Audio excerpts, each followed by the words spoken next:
উপনিষদ বলছে তেহ ব্রহ্মচর্যেন তপসা দেবা অমৃতত্ব মায়ানা, অর্থাৎ দেবতাগণ ব্রহ্মচর্য ও তপস্যার মাধ্যমে অমরত্ব লাভ করেছিলেন। আমরা এমন এক সমাজে বড় হই যেখানে যৌনশক্তি বা কামনা নিয়ে সরাসরি আলোচনা করা খুবই অস্বস্তিকর। এগুলোকে সবসময় গোপন রাখতে শেখানো হয়, কিন্তু জীবনের একটা সময় পরে এই যৌনশক্তির অপচয় বা ক্ষয় দৈনন্দিন কাজে পরিণত হয়। আর প্রয়োজনে বা অপ্রয়োজনে বা কুঅভ্যাসগত কারণে এটাকে আমরা প্রতিনিয়ত অপচয় করি।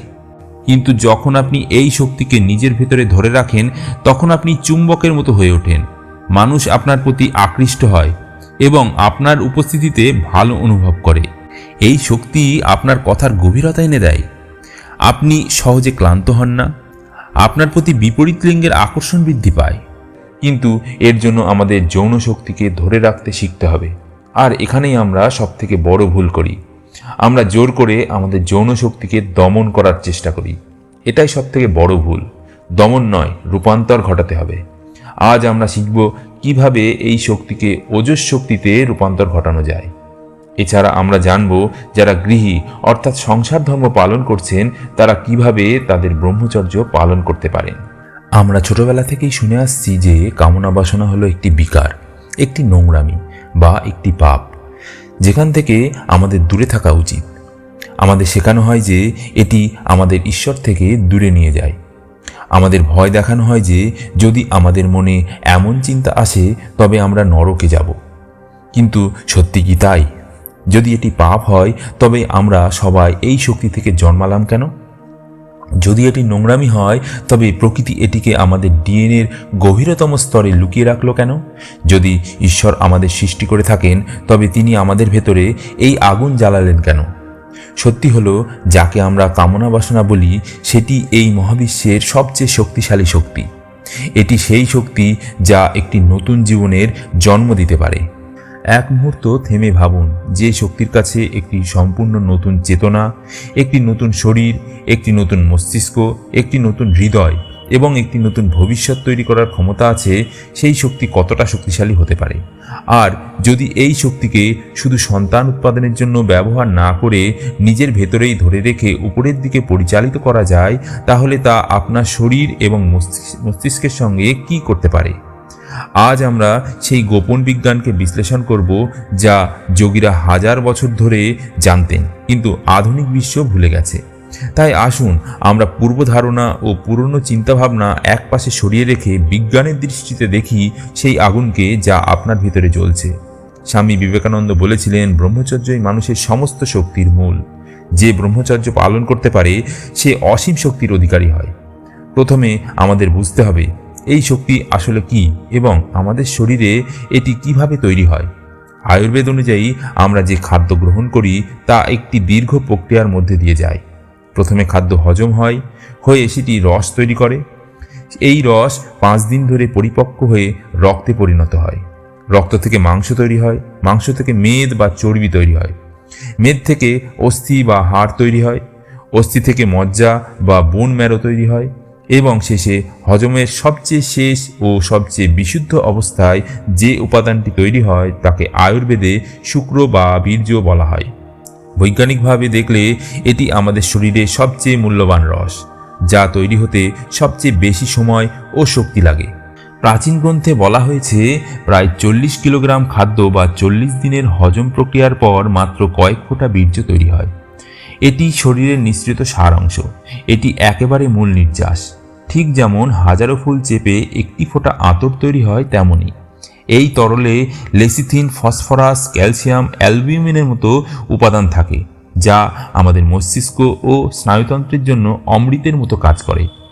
আধুনিক বিজ্ঞানও মেনে নেয় যে বীর্য এবং আমাদের মস্তিষ্কের তরল, যাকে সেরিব্রোস্পাইনাল ফ্লুইড বলা হয়, তাদের মধ্যে অনেক মিল আছে। অর্থাৎ যে পদার্থ আপনার মস্তিষ্ক চালায় সেই পদার্থই আপনার যৌন শক্তিরও ভিত্তি। যখন আপনি এটিকে বাইরে বের করে দেন তখন আপনি আসলে আপনার মস্তিষ্ককেই শূন্য করে ফেলছেন। প্রকৃতি এই শক্তিকে মূলত একটি কাজের জন্য তৈরি করেছে, সেটা হলো প্রজনন, অর্থাৎ নিজের প্রজাতিকে এগিয়ে নিয়ে যাওয়া। এটি প্রকৃতির একটি সুরক্ষা ব্যবস্থা। প্রতিটি জীব চায় তার মতো আরেকটি জীব জন্ম নিক। যাতে তার প্রজাতি বিলুপ্ত না হয়ে যায়। তাই প্রকৃতি কামনা বাসনার মধ্যে এত তীব্র সুখ, এত গভীর আনন্দ লুকিয়ে রেখেছে, যাতে সেই আনন্দের লোভে জীব প্রজননে আগ্রহী হয়। যদি এতে আনন্দ না থাকতো তাহলে হয়তো কেউই এই ঝামেলায় জড়াতো না এবং পৃথিবী শেষ হয়ে যেত। এই আনন্দ প্রকৃতির একটি ফাঁদ, একটি প্রলোভন যা সে আপনার মধ্যে দেয় যাতে আপনি তার কাজটি সম্পন্ন করেন। তাই কামনা বাসনা খারাপ নয়, এটি জীবনের ভিত্তি। সমস্যা শক্তিতে নয়, সমস্যা তার দিক নির্দেশে। সাধারণ মানুষ ও প্রাণীদের মধ্যে এই শক্তি মাধ্যাকর্ষণের নিয়ম মেনে চলে, অর্থাৎ এটি নিচের দিকে প্রবাহিত হয়ে বাইরে বেরিয়ে যায়। যখন এটি নিচের দিকে যায় তখন এটি ক্ষণিকের সুখ দেয় এবং নতুন জীবন সৃষ্টি করে। এই সুখ খুব অল্প সময়ের জন্য, কয়েক মুহূর্ত মাত্র, তারপর আসে গভীর ক্লান্তি ও বিষণ্ণতা। কিন্তু যোগীরা প্রশ্ন করেছিলেন, এই প্রবাহ কি উল্টো করা যায়? আমরা কি মাধ্যাকর্ষণকে অতিক্রম করতে পারি? এই স্রোতকে কি উল্টো দিকে প্রবাহিত করা সম্ভব? তারা আবিষ্কার করেছিলেন যে আমাদের শরীরের একটি সিঁড়ি আছে, একটি পথ আছে যা নিচ থেকে উপরের দিকে যায়। সেটি হলো আমাদের মেরুদণ্ড। মেরুদণ্ডের একেবারে নিচের অংশে, যাকে মূলাধার চক্র বলা হয়, সেখানে এই শক্তি সুপ্ত অবস্থায় থাকে। এটি সাপের মতো কুণ্ডলিনী পাকিয়ে থাকে বলে একে বলা হয় কুলকুণ্ডলিনী। যখন আমরা উত্তেজিত হই তখন এই শক্তি নড়ে চড়ে ওঠে এবং বাইরে বেরোনোর পথ খুঁজতে থাকে। কিন্তু যদি কোনো কৌশলে আমরা বাইরে যাওয়ার দরজাটি বন্ধ করে ভেতরের দরজাটি খুলে দিই তাহলে কি হবে? তখন এই শক্তি, যা আগে তরল রূপে ছিল, সেটা সূক্ষ্ম রূপে শক্তিতে পরিণত হয়, এক ধরনের জৈব বিদ্যুতে রূপান্তরিত হয় এবং মেরুদণ্ডের মধ্যবর্তী সুষুম্না নাড়ি দিয়ে ওপরের দিকে উঠতে শুরু করে। যোগশাস্ত্রে এই প্রক্রিয়াকে ঊর্ধ্বরেত বলা হয়। ঊর্ধ্ব অর্থ উপরের দিকে, রেতস অর্থ বীর্য। যে ব্যক্তির শক্তি উপরের দিকে প্রবাহিত হতে শুরু করে, যখন এই শক্তিশালী শক্তি মস্তিষ্কে পৌঁছায় তখন সেখানে এক আশ্চর্য পরিবর্তন ঘটে। আমাদের মস্তিষ্কের কোষগুলি, নিউরনগুলি, যেগুলি সাধারণত সুপ্ত অবস্থায় থাকে বা খুব কম ক্ষমতায় কাজ করে, তারা হঠাৎ উচ্চ শক্তির জ্বালানি পায়। যে শক্তি নিচের কেন্দ্রে একটি নতুন জীবন তৈরি করতে পারত, সেটি উপরের কেন্দ্রে পৌঁছে এক মহান চিন্তা, এক মহান শিল্পকর্ম বা এক মহান আবিষ্কার সৃষ্টি করতে পারে। একে বলা হয় ওজস। ওজস কি? ওজস হলো সেই দিব্য আভা যা একজন ব্রহ্মচারী বা যোগীর মুখে দেখা যায়।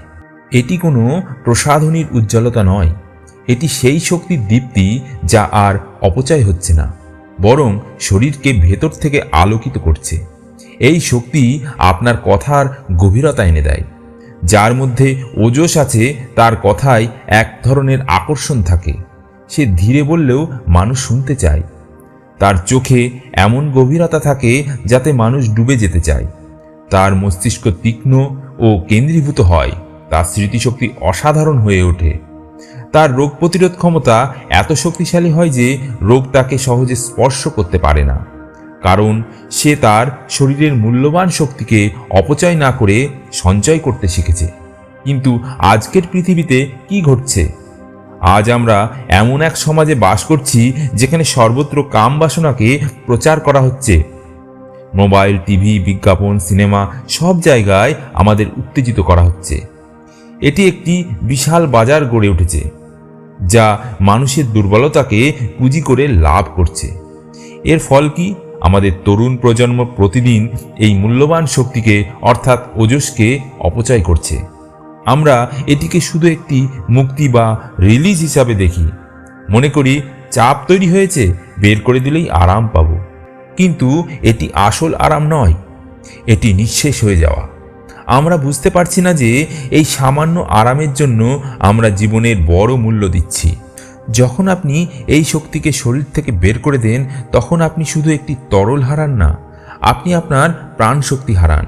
কখনো কি খেয়াল করেছেন এরপর শরীর কতটা ক্লান্ত হয়ে যায়? মনে এক অদ্ভুত শূন্যতা বা বিষণ্ণতা আসে। কেন? কারণ শরীর তার সবচেয়ে মূল্যবান সম্পদ হারিয়েছে। সেই শক্তি পুনরায় তৈরি করতে শরীরকে অনেক পরিশ্রম করতে হয়, আবার রক্ত, মাংস ও মজ্জা থেকে তা গড়ে তুলতে হয়। আর যদি আপনি তা তৈরি হওয়ার আগেই আবার অপচয় করেন তাহলে শরীর তার অন্যান্য অঙ্গ যেমন হাড়, স্নায়ু, মস্তিষ্ক থেকে শক্তি টানতে শুরু করে। এই কারণেই আজকের তরুণদের মধ্যে অল্প বয়সেই কোমরের ব্যথা, স্মৃতিশক্তির দুর্বলতা, হতাশা, উদ্বেগ, হাঁটুর ব্যথা এবং আত্মবিশ্বাসের অভাব দেখা যাচ্ছে। তাদের মুখে সেই তেজ নেই, সেই দীপ্তি নেই, তাদের চোখ নিভে যাওয়া প্রদীপের মতো, কারণ তাদের শক্তির ভাণ্ডার খালি। মনোবিজ্ঞান বলে কামনা বাসনা ও সৃজনশীলতা একই মুদ্রার দুই পিঠ। নেপোলিয়ন হিল তার বিখ্যাত বই থিঙ্ক অ্যান্ড গ্রো রিচ এ সেক্স ট্রান্সমিউটেশন নিয়ে একটি সম্পূর্ণ অধ্যায় লিখেছেন। তিনি শত শত সফল মানুষের সাক্ষাৎকার নিয়ে দেখেছেন যারা নিজেদের যৌন শক্তিকে নিয়ন্ত্রণ করে লক্ষ্যপথে পরিচালিত করতে পারে, তারাই ইতিহাস সৃষ্টি করতে পারে। আপনি যখন কোনো মহান অ্যাথলিট বা বক্সারকে দেখবেন বড় ম্যাচের আগে তারা সপ্তাহের পর সপ্তাহ ব্রহ্মচর্য পালন করেছিলেন। কেন? কারণ তারা জানেন যদি তারা সেই শক্তি অপচয় করে ফেলেন তাহলে তাদের শরীরে সেই আগ্রাসন বা কিলিং ইনস্টিংক্ট আর থাকবে না, যা জেতার জন্য খুবই জরুরি। স্টিভ জবস বা মাইক টাইসনের মতো মানুষরাও তাদের সংগ্রামের সময় ব্রহ্মচর্য পালন করেছিলেন যাতে সেই শক্তিকে কাজে লাগাতে পারেন। যখন আপনি কামনা বাসনাকে দমন না করে রূপান্তর করেন তখন সেই শক্তি আপনার কাজ, শিল্প বা ব্যবসায় প্রবাহিত হতে থাকে। স্বামী বিবেকানন্দের ভাষায় ব্রহ্মচর্য মানে কেবল দমন নয়, বরং শক্তিকে উচ্চতর কাজে রূপান্তর করা। আপনি ক্লান্ত হন না, আপনার মধ্যে এমন এক উদ্যম তৈরি হয় যা অন্যদের কাছে পাগলামি মনে হয়। আপনি রাত জেগে কাজ করতে পারেন কারণ আপনার শক্তির ভাণ্ডার আছে। কিন্তু এখানে একটি বড় সতর্কবার্তা প্রয়োজন, এবং এখানেই মানুষ ভুল করে। দমন বনাম রূপান্তর। ব্রহ্মচর্যের অর্থ কামনা বাসনাকে দমন করা নয়। আমাদের সমাজে শেখানো হয় যৌন চিন্তা পাপ, এটিকে মনের বাইরে সরিয়ে দাও, নিজেকে গুটিয়ে নাও। কিন্তু আধুনিক মনোবিজ্ঞান ও যোগ দুটিই বলে আপনি যেটাকে যত দমন করবেন সেটি তত শক্তি নিয়ে ফিরে আসবে। স্প্রিংকে যত চেপে ধরা যায় তত জোরে সে লাফিয়ে ওঠে। যদি আপনি জোর করে মনকে আটকে রাখেন তাহলে সেই শক্তি ভেতরে জমে বিকৃত হয়ে যাবে, হতাশা, রাগ, হিংসা বা মানসিক সমস্যার রূপ নেবে। অনেকেই জোর করে ব্রহ্মচারী হতে গিয়ে খিটখিটে ও রাগী হয়ে ওঠে, অন্যদের ঘৃণা করতে শুরু করে। এটি ঠিক যেন প্রেসার কুকারের সিটি বন্ধ করে আগুন জ্বালিয়ে রাখা। এক সময় কুকার ফেটে যাবে। আমাদের সিটি বন্ধ করতে হবে না, বরং সেই বাষ্প দিয়ে ইঞ্জিন চালাতে হবে। এখন প্রশ্ন, এই শক্তিকে ওপরে কিভাবে তোলা যায়? কিভাবে ওটিকে ওজসে রূপান্তর করা যায়? এর জন্য যোগে অত্যন্ত সূক্ষ্ম বিজ্ঞান আছে। প্রথম ও সবচেয়ে গুরুত্বপূর্ণ পদ্ধতি হলো মেরুদণ্ড সোজা রাখা। মেরুদণ্ড সেই পথ যার মাধ্যমে শক্তি ওপরে ওঠে। যদি পথ বাঁকা হয় শক্তি উঠবে না। আমরা প্রায় কুঁজো হয়ে বসি বা বাঁকা হয়ে শুই, ফলে নিচের অংশে চাপ পড়ে এবং শক্তি নিচেই আটকে থাকে, যা কাম বাসনা বাড়ায়। কিন্তু যখন আপনি সোজা হয়ে বসেন, বুক সোজা রাখেন, ঘাড় সোজা করেন, তখন শক্তির প্রবাহ উপরের দিকে উঠতে শুরু করে এবং কাম কমে যায়। দ্বিতীয় পদ্ধতি হলো শ্বাসের নিয়ন্ত্রণ। কাম বাসনা ও শ্বাসের গভীর সম্পর্ক রয়েছে। উত্তেজনার সময় শ্বাস দ্রুত ও অগভীর হয়, আর শান্ত অবস্থায় তা ধীর ও গভীর হয়। তাই শ্বাস নিয়ন্ত্রণ করলে শক্তিও নিয়ন্ত্রিত হয়। যখনই অনুভব করবেন কাম শক্তি বাড়ছে, গভীর শ্বাস নিন। একটি বিশেষ প্রক্রিয়া হলো মূলবদ্ধ বা মহাবদ্ধ, যেখানে শরীরের নিম্নাংশ সংকুচিত করে উপরের দিকে টানা হয়। এটি শক্তিকে নিচে যেতে বাধা দিয়ে উপরে ঠেলে দেয়। এটি যেন একটি পাম্পের মতো কাজ করে এবং অশ্বিনী মুদ্রা নামেও এটি পরিচিত। তৃতীয় পদ্ধতি হলো ঠান্ডা জল। ঠান্ডা জল স্নায়ুকে সক্রিয় করে, শরীরের উত্তাপ কমায় এবং মেরুদণ্ডে পড়লে কামভাব কমিয়ে দেয়। চতুর্থ পদ্ধতি হলো চিন্তা ও সঙ্গের নিয়ন্ত্রণ। আমরা যেমন দেখি ও শুনি তেমনই আমাদের মন ও শক্তি গড়ে ওঠে। আজকে সোশ্যাল মিডিয়া, ভিডিও, বিনোদন সবই আমাদের উত্তেজিত করে এবং ডোপামিনের আসক্তি তৈরি করে। তাই সঠিক ইনপুট নেওয়া জরুরি। সাত্ত্বিক খাদ্য যেমন ফল, সবজি, দুধ শরীরকে স্থির করে, কিন্তু অতিরিক্ত ঝাল, মাংস, পেঁয়াজ, রসুন উত্তেজনা বাড়ায়। আয়ুর্বেদ মতে এগুলো শরীরের উত্তাপ সৃষ্টি করে এবং মনকে অস্থির করে তোলে। এখন আসি গভীর আধ্যাত্মিক সত্যে। শিব ও শক্তির মিলন। শরীরে এক অংশ শক্তি, অন্য অংশ শিব। কাম বাসনা আসলে এই দুই শক্তির মিলনের বাসনা। বাহ্যিক মিলন সাময়িক আনন্দ দেয়, কিন্তু যোগীরা নিজেদের ভেতরে এই মিলন ঘটায়। যখন কুলকুণ্ডলিনী শক্তি উপরে ওঠে, সহস্রার চক্রে শিবের সঙ্গে মিলিত হয়, তখন যে আনন্দ হয় তা শারীরিক সুখের তুলনায় অনেক উচ্চতর। সাধকেরা একে ব্রহ্মানন্দ বলেন। এক এমন আনন্দ যা কখনো শেষ হয় না। যখন কেউ এই আনন্দের স্বাদ পায়, তখন বাহ্যিক আকর্ষণ নিজে থেকেই কমে যায়। তখন আর কিছু দমন করতে হয় না, সব স্বাভাবিকভাবে ছেড়ে যায়। যেমন একটি শিশু যদি হীরা পায়, সে যেমন পাথর বলে ফেলে দেয়। ব্রহ্মচর্য কোনো ত্যাগ নয়, বরং এটি সবচেয়ে বড় প্রাপ্তি। এটিকে ত্যাগ মনে করা সবচেয়ে বড় ভুল ধারণা। ব্রহ্মচারী সেই আনন্দ লাভ করেছে যা আপনি স্বপ্নেও কল্পনা করতে পারবেন না। সে পাথর ছেড়ে হীরা বেছে নিয়েছে। যে শক্তি আপনাকে দাস বানায়, ব্রহ্মচারী সেই শক্তির মালিক হয়েছে। একজন সাধারণ মানুষ তার বাসনার দাস। একটি ছোট ছবি বা একটি ছোট চিন্তায় তাকে বিচলিত করে তুলতে পারে। তার নিয়ন্ত্রণ অন্য কারোর হাতে থাকে। কিন্তু যে ব্যক্তি নিজের শক্তিকে ওজসে রূপান্তর করেছে, সে সম্রাট, সে নিজের ইচ্ছার অধিপতি। এখন আপনি প্রশ্ন করবেন, তাহলে কি আমাদের বিয়ে করা উচিত নয়? গার্হস্থ্য জীবনযাপন করা ভুল? একেবারেই নয়। আমাদের ঋষিরা গার্হস্থ্য জীবনকে সর্বোচ্চ আশ্রম হিসাবে বিবেচনা করেছেন। তবে তারা বলেছেন, কাম বাসনার ব্যবহার হওয়া উচিত সন্তান উৎপাদন ও প্রেমের জন্য, কেবল বিনোদনের জন্য নয়। একজন গার্হস্থ্য মানুষও তার শক্তিকে সংরক্ষণ করতে পারে এবং সংযমের মাধ্যমে ওজসে রূপান্তর করতে পারে। এটিকে বলা হয় গার্হস্থ্য ব্রহ্মচর্য। নিয়ম হলো প্রয়োজন ও বিলাসিতার মধ্যে পার্থক্য বোঝা। যখন আপনি এই শক্তির প্রতি সম্মান দেখাতে শুরু করেন, তখন প্রকৃতি আপনাকে তার পুরস্কার দেয়। অনেক আধুনিক বৈজ্ঞানিক গবেষণায় দেখা যাচ্ছে, বীর্য সংরক্ষণ করলে পুরুষদের টেস্টোস্টেরনের মাত্রা বাড়তে পারে। 2003 সালের জিনজিয়াং ইউনিভার্সিটির একটি ছোট স্টাডিতে দেখা যায়, প্রায় 7 দিনের যৌন বিরতির পর পুরুষদের টেস্টোস্টেরনের মাত্রা 45% পর্যন্ত বেড়ে গিয়েছে। এই বাড়তি হরমোন পেশিকে শক্তিশালী করে, হাড়কে ঘন করে, মুখে দাড়ি ও চুলের বৃদ্ধি ভালো করে এবং কণ্ঠস্বরকে ভারী করে তোলে। এটি ফেরোমোনের নিঃসরণ বাড়ায়, যে রাসায়নিক বিপরীত লিঙ্গকে আকর্ষণ করে। যখন আপনি কামনার পেছনে দৌড়ান, তখন আকর্ষণ হারিয়ে ফেলেন এবং নিজেকে নির্ভরশীল মনে হয়। কিন্তু যখন আপনি এই শক্তিকে নিজের ভেতরে ধরে রাখেন, তখন আপনি চুম্বকের মতো হয়ে ওঠেন। মানুষ আপনার দিকে আকৃষ্ট হয় এবং আপনার উপস্থিতিতে ভালো অনুভব করে। তাহলে এই যাত্রা শুরু করবেন কিভাবে?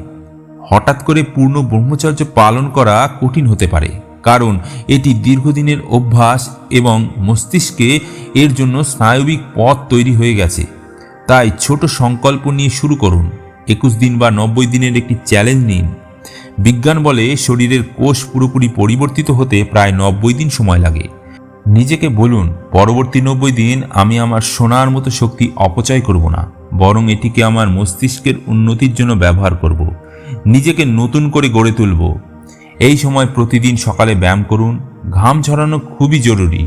শারীরিক পরিশ্রম করলে অতিরিক্ত শক্তি পেশিতে ব্যয় হয় এবং আপনাকে অস্থির করে না। যদি আপনি শুধু বসে শক্তিকে জমিয়ে রাখেন, তাহলে তা মানসিক অস্থিরতা তৈরি করবে। তাই সেটিকে সঠিক পথে পরিচালিত করা জরুরি। প্রতিদিন কিছু সময় ধ্যান করুন বা মেরুদণ্ড সোজা রেখে বসুন। জিভকে তালুর সঙ্গে স্পর্শ করে রাখুন, যাকে খেচড়ি মুদ্রা বলা হয়। এটি শক্তির প্রবাহ সম্পূর্ণ করে। সবচেয়ে গুরুত্বপূর্ণ হল নিজের জন্য একটি বড় লক্ষ্য নির্ধারণ করা। শক্তির ব্যবহারের জন্য দিক নির্দেশ প্রয়োজন। জল যদি পথ না পায়, তাহলে বন্যা সৃষ্টি করে। জীবনে যদি কোনো লক্ষ্য বা আবেগ না থাকে, তাহলে এই শক্তি জমে আপনাকে অস্থির করবে এবং শেষ পর্যন্ত নিচের পথে বেরিয়ে যাবে। কিন্তু যদি আপনার একটি লক্ষ্য থাকে, হোক তা ব্যবসা, পড়াশোনা, শিল্প, সঙ্গীত বা সমাজসেবা, তাহলে এই কাম শক্তি নিজে থেকেই সেই লক্ষ্য পূরণের শক্তিতে রূপান্তরিত হবে। কামনা বাসনা হলো অপরিশোধিত তেল, যাকে পরিশোধন করে আপনি আপনার জীবনের রকেট ওড়াতে পারেন। যখন কাজ করতে করতে ক্লান্তি আসে, তখন সেই সঞ্চিত শক্তির কথা মনে করুন। এটি আপনাকে ক্লান্ত হতে দেবে না।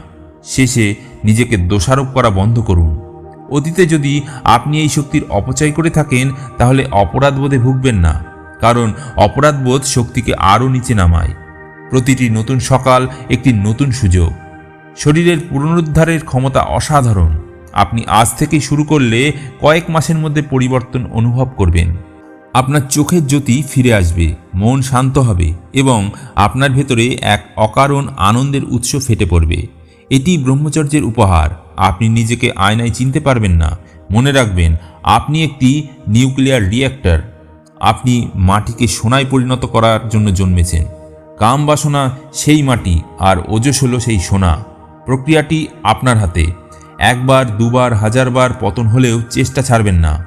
মনে রাখবেন, শেষ পর্যন্ত জয় আপনারই হবে, কারণ জিততে আপনাকে হবেই। আর এটার মধ্যেই লুকিয়ে আছে আপনার মনুষ্য জন্মের সার্থকতা। আপনি কি এটিকে অপচয় করে ক্ষণিকের আনন্দ নিয়ে পরে অনুতাপ করতে চান, নাকি এটিকে উন্নীত করে অসীম শক্তি ও আনন্দের অধিকারী হতে চান? সিদ্ধান্ত আপনার।